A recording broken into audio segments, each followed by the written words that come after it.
aí, pessoal, bom dia, tudo bem com vocês? Estou aqui mais um dia para estudarmos juntos a lição da Escola Sabatina. E hoje é quarta-feira, dia de hipertexto, hein? E é isso, roda a vinheta.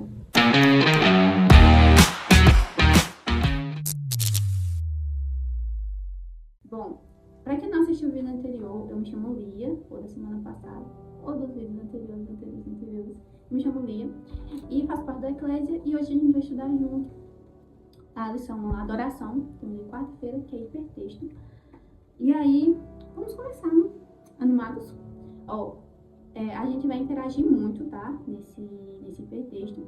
É claro que eu não vou conseguir te escutar, né? Você dando as suas respostas, mas você pode dar as suas respostas nos comentários, tá? Interage aí nos comentários, tá? E dá o seu like aqui no vídeo, tá? Isso ajuda muito. Obrigada.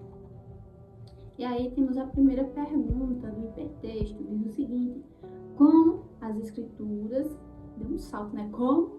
Mas relevem. Como as escrituras devem orientar as orações que fazemos?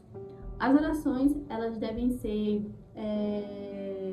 feitas de maneira racional, ou seja, você tem que estar orando de maneira racional. E a oração é você falar com Deus e você falar com uma pessoa que você conhece, né? E como é que você conhece uma pessoa? Sabendo a história dela, do passado, do presente, do futuro, né? Que a gente sabe que já vai acontecer futuramente, né? Porque a gente estuda Apocalipse e Daniel. E como as escrituras devem orientar essas orações que fazemos, elas nos orientam nessa oração, na parte da oração ser racional. Então, diz que a oração tem que ser racional. Eu acredito que eu não esteja errando a parte. Eu acredito, no caso dessa questão da oração racional, se é oração mesmo, mas eu acredito que seja assim.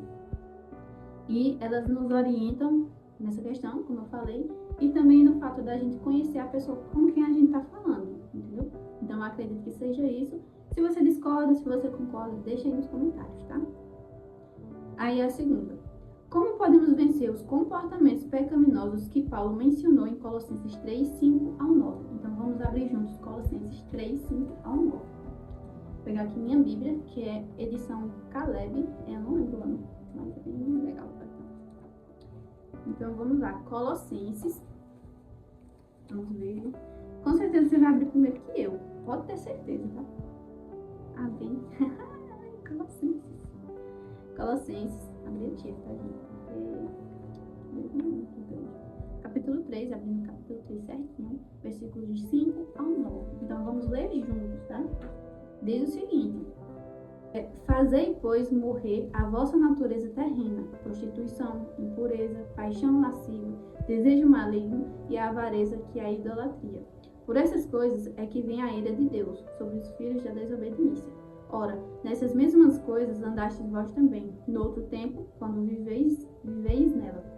Agora, porém, despojai-vos igualmente de tudo isto: ira, indignação, maldade, maledicência, linguagem obscena do vosso falar. Não mintas uns aos outros, uma vez que vos despistes do velho homem com os seus feitos.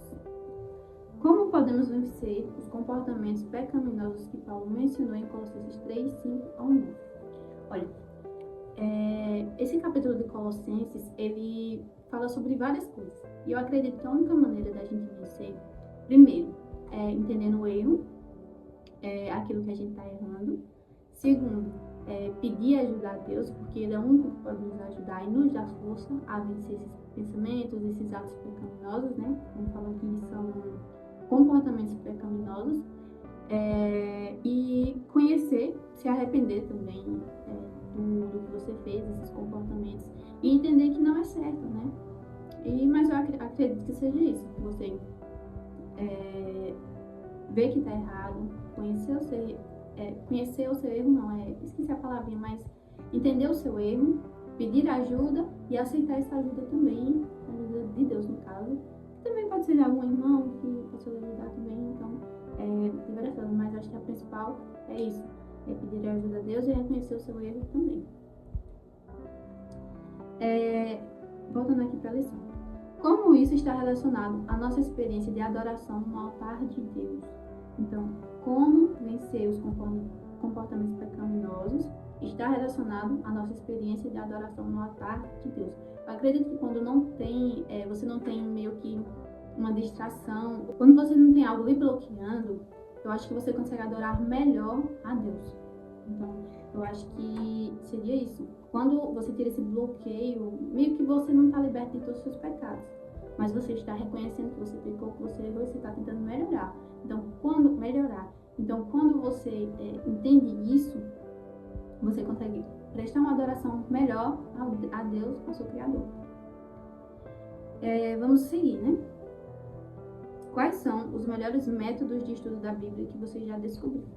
Olha, na minha experiência, né, no caso eu estou gravando aqui para vocês, então eu estou respondendo de acordo com o meu ponto de vista. Então, eu acredito que a melhor maneira de método de estudar a Bíblia que eu uso é, primeiro, orar antes de começar, né, pedir a ajuda do Espírito Santo para que possa compreender o que eu estou falando, buscar pessoas que estudaram mais a fundo, né? A gente tem vários exemplos na igreja adventista, né, e em outros também, que é, por exemplo, Rodrigo Silva, Pastor Arilton, deixa eu ver aqui mais, Pastor Bruno também, ele é bem instruído, mas tem muito tempo, viu, que eu escutei alguma coisa dele, alguma pregação, tem mais os livros, né, também. Manolo Damasio, acho que é assim que fala o nome dele, Damasio Manolo, alguma coisa assim, mas buscar de outras fontes também, conhecimento, né, outro método.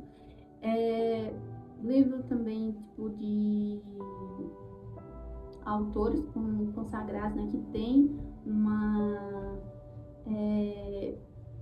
um apoio realmente bíblico, que conheça, que sabe, que estudou, então, mas não é que, tipo, você vai pegar e vai estudar aquilo sem base bíblica, não é isso, mas é como diz na Bíblia, né, estudar um pouquinho aqui, um pouquinho ali, ter os dois pontos, mas saber discernir os dois.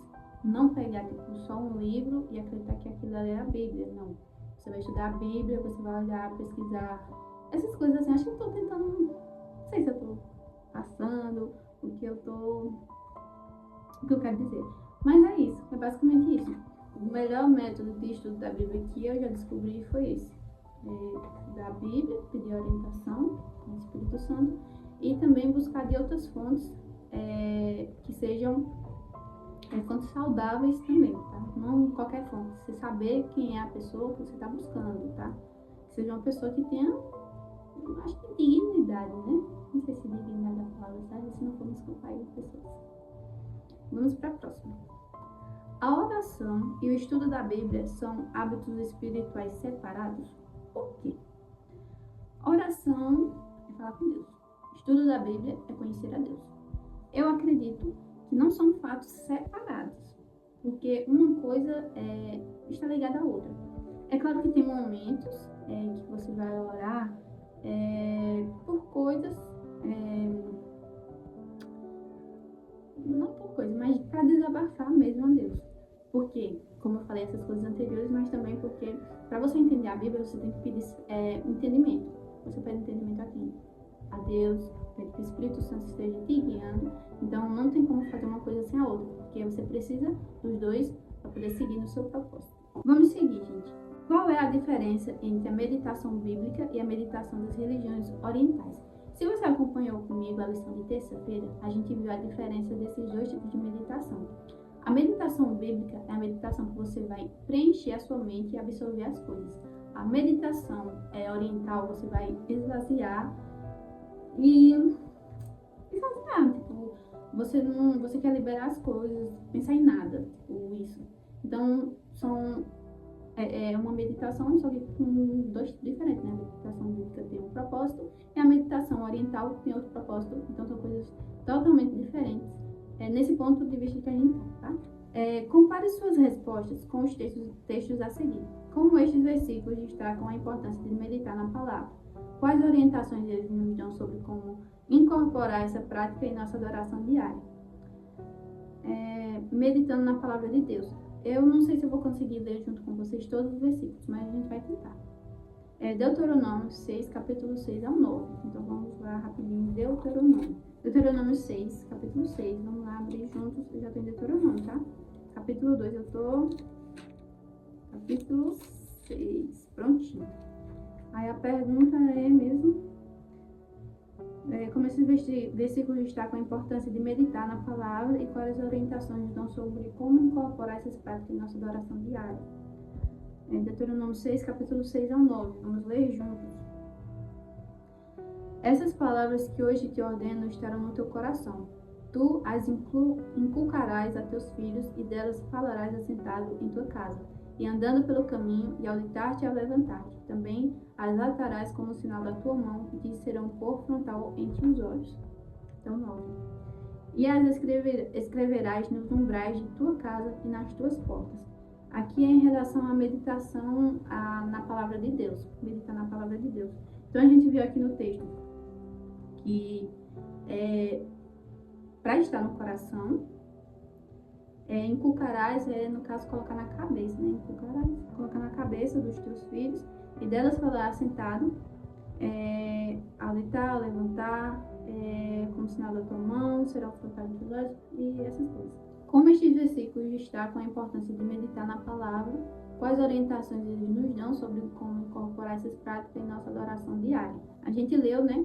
E viu que Jó falou, ou que Deuteronômio falou, que essa palavra seria para meditar de manhã, à noite, ensinar a nossos filhos. Então, eu acredito que a resposta seja essa.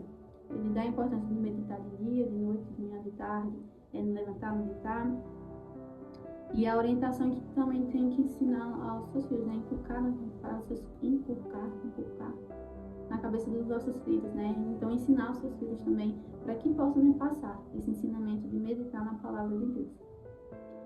O poder da palavra. Então, a gente vai abrir agora em João 5,39. Examinais as escrituras, porque justo tem nelas a vida eterna, e são elas mesmas que testificam de mim.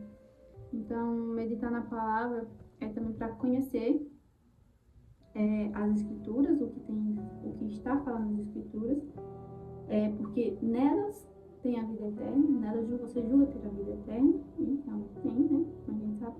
E são elas mesmas que testificam de mim. Então, são elas mesmas que dão testemunho de Jesus, que falam sobre Jesus, que mostram o que foi que ele veio fazer aqui na Terra, tudo isso. Então, você já sabe disso também, né? Isso. E agora a gente vai ao uso da música. Salmo 119, versículo 54. Então, volta aí um pouquinho. Salmo 119, versículo 54. Versículo 54 diz assim: Os teus decretos são motivo dos meus cânticos na casa da minha peregrinação. E também tem Efésios 5, 18 a 21. Diz assim: E não vos embriagueis com vinho, no qual há dissolução, mas enchei-vos do Espírito, falando entre vós com salmos, entoando e louvando de coração ao Senhor com hinos e cânticos espirituais, dando sempre graças por tudo a nosso Deus e Pai, em nome de nosso Senhor Jesus Cristo, sujeitávos uns aos outros no temor de Cristo. Então, nessa última parte aqui, né, no uso da música, a importância de meditar na palavra, no uso da música, é porque através da música, né, a gente também consegue tocar o coração das pessoas e também consegue passar ali a mensagem, né, de salvação, de esperança, de fé, de humilhação, tudo isso. Então, eu acredito que esses textos, assim, na minha concepção, eu não sei se eu consegui passar realmente o que eu entendi. Eu acredito que sim, talvez não sei. Deixa nos comentários, tá? Mas eu acredito que seja isso que eu acabei de falar. O uso, né, meditando na palavra de Deus, o poder que essa palavra tem e também o poder que ela tem no uso da música. Então seria tudo isso. Meditar na palavra de dia, de noite, ensinar aos seus filhos, tudo isso. O poder que essa palavra tem de mostrar a verdade e uso da música, porque através da meditar na música, né, e no que essa música fala, você também consegue ali transmitir uma mensagem de fé e esperança, como eu falei. E é isso, pessoal. Esse foi a lição de quarta-feira. Não sei se vocês conseguiram entender tudo, porque não sei, parece que eu não sou muito boa nisso. Mas foi o que eu entendi e o que eu tô passando aqui pra vocês. Isso eu gostei bastante. Nos sigam nas nossas redes sociais, vai estar aparecendo aqui na tela, E é isso, foi muito bom estar aqui com você mais um dia. Vamos fazer uma oração para a gente encerrar, tá bom? Senhor Deus, eterno Pai, obrigado, Senhor, por mais um dia estarmos aqui, estudando a Tua Palavra, lendo a lição. Obrigado pelo tema de hoje, pelo estudo do hipertexto, que venha ficar, Senhor, na nossa mente, no nosso coração. Nos ajuda, Senhor, a lembrar de tudo que foi falado aqui também. Que o Senhor abençoe essa pessoa que está em casa, estudando e meditando na lição de hoje. E obrigado, Senhor, por tudo. Nos dá um bom dia e uma boa semana. Esta semana, né, que está no meio da semana. Em nome de Jesus Cristo, Senhor, nos dá um bom dia. Amém. É isso, pessoal. Um beijo. Até a próxima.